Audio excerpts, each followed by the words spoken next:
Hello everyone.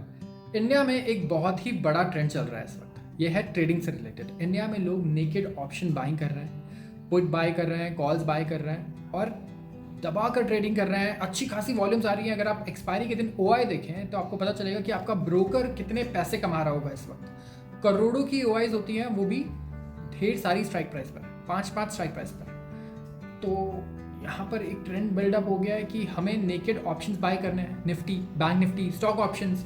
और लोग ये एक्सपेक्ट करते हैं कि ये 5 गुना हो जाए, 10 गुना हो जाए, और ये हो भी जाते हैं। देखिए, अगर आप ऑप्शन में ट्रेडिंग करते हैं तो सबसे ज़्यादा अगर आप देखें तो ट्रेंड ये होता है कि लोग ढूंढते हैं जहाँ पैसे 5 गुना हो रहे हैं। डबल ट्रिपल, तो डबल होना तो मतलब बहुत ही कह सकते हैं बहुत ही रेगुलर चीज़ मानी जाती है। लेकिन फिर भी आप ये देखिए कि इंडिया में सभी के डेटा के अकॉर्डिंग 90% लोग ट्रेडिंग में प्रॉफिट नहीं ले पा रहे हैं।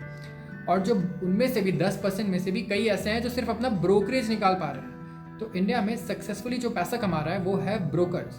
99% ब्रोकर्स शायद पैसा कमा रहे हो, लेकिन 99% लोग अच्छी तरीके से प्रॉफिट नहीं निकाल पा रहे हैं अपने कैपिटल पे अगर वो ट्रेडिंग करते हैं। और इसमें सबसे रिस्की क्या है? इसमें सबसे रिस्की है इंट्राडे ट्रेडिंग। तो जो लोग इस वक्त ये सोच के इंट्राडे करते हैं कि इसमें रिस्क कम है, हम पोजीशन कैरी नहीं कर रहे, ओवरनाइट नहीं लेके जा रहे, वो एक्चुअली बिल्कुल गलत है।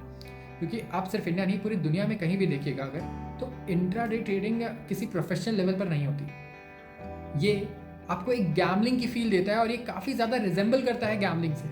तो आप अगर ये सोचते हैं कि आप इंट्राडे कर रहे हैं, आप इंडिकेटर्स यूज़ कर रहे हैं सारे, और 5 इंडिकेटर्स यूज़ कर रहे हो, 10 कर रहे हो, लेकिन क्या ये वायबल तरीका है लॉन्ग टर्म में पैसे कमाने का? बिल्कुल नहीं, क्योंकि ट्रेडिंग करना इतना भी आसान नहीं है।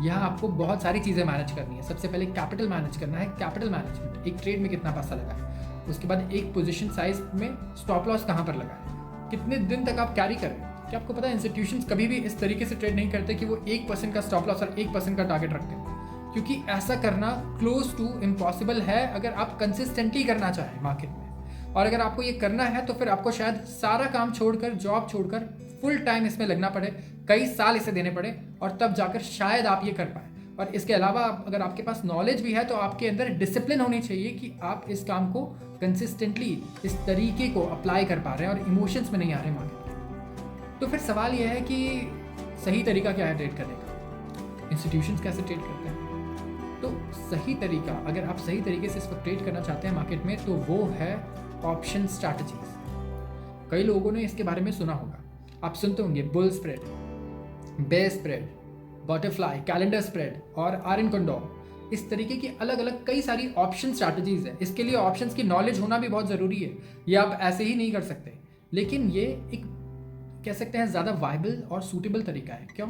क्योंकि सबसे पहले यहाँ आपका स्टॉप लॉस हिट नहीं होता।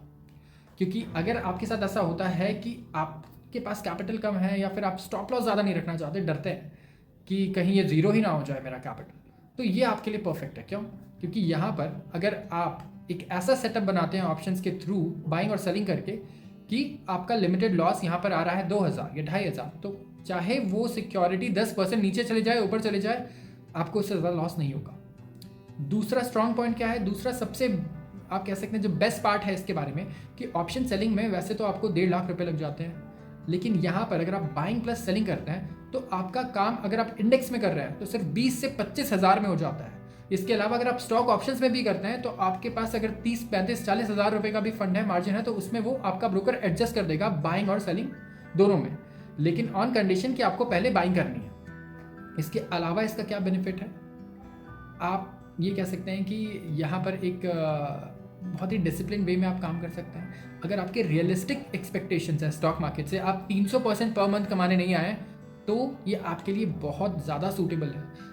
आप फ़ायदा ऐसे देखिए, अगर आप एक आज बुल स्प्रेड बनाते हैं लेट्स से रिलायंस का, जहां आपका मैक्सिमम लॉस आ रहा है लेट्स से 2.5 से 3 हज़ार रुपये, जो कि बहुत नॉर्मल है, अभी आप एक बुल स्प्रेड बना सकते हैं। बुल स्प्रेड एक ऐसी स्ट्रैटेजी है, मैं पहले बता दूं, वैसे तो कई सारी है, हम इतना इन डेप्थ में नहीं जाएंगे, जहां पर आपको लगता है कि एक स्टॉक ऊपर जाएगा लेकिन एक लिमिटेड लेवल तक जाएगा। जैसे हम रिलायंस को मान लेते हैं कि रिलायंस 2800 नहीं क्रॉस करने वाला, तो आप 2800 की कॉल को सेल कर देंगे और इस वक्त आप बाय कर लेंगे। आपको लगता है कि 2600 तो जाएगा ही जाएगा, तो 2600 की कॉल आप बाय कर लेंगे। ठीक है, आपने एक कॉल बाय की, एक कॉल सेल की, यहाँ पे आपको लग रहा है मार्जिन मान लेते हैं 30 हज़ार रुपये का।